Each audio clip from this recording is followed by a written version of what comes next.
যালিকাল কিতাবুল লা রাইবা ফীহি, এটা এমন একটা কিতাব যার মধ্যে কোনো ভুল নাই, ভুলের অবকাশ নাই। বড় বড় পণ্ডিতেরা কোরআনের ভুল বের করতে গিয়ে নিজেরা তওবা করেছে।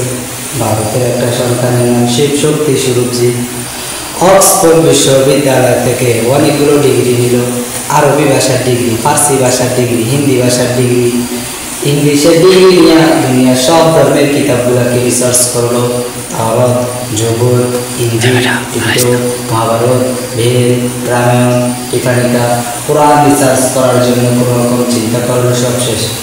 সব ধর্মের ভিতরে ইসলামের একটা গোপন তত্ত্ব পাওয়া যায়। এবার তো কোরআনটাকে একটু রিসার্চ করে দেখি। কোরআন রিসার্চ করা আরম্ভ করলো। করতে করতে দেখলো কোরআনের আয়নায় কোনো ভুল নাই, বরং নিজের ভুল কোরআনের আয়নায় সব স্পষ্ট হয়ে গেছে।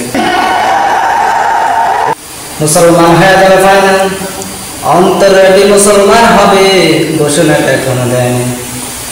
গভীর রাতে যখন ঘুমাইতে গেছে, বোন লাইনে ঘুমানো, বোন টার্মে ঘুমানো, গভীর রাতে হঠাৎ করে ঘুমের ভিতরে দুনিয়ার শ্রেষ্ঠ নবী, মায়ের নবী হাজির। ডাক ডাকে, হাতটা সামনে দে। শক্তি বলে আমি হাতটা সামনে দিলাম, রসুল আমার হাত দিয়ে রাখে কালিমা পড়। আমি জমানে কালিমা পড়লাম, চোখ খুইলা দেখি আমার জমানে কালিমা এখনো চলতে আছে। খুশি হইয়া খবরটা দেওয়ার জন্য বউয়ের রুমে রওনা। হঠাৎ দেখি ও আসতেছে, ও স্বামী,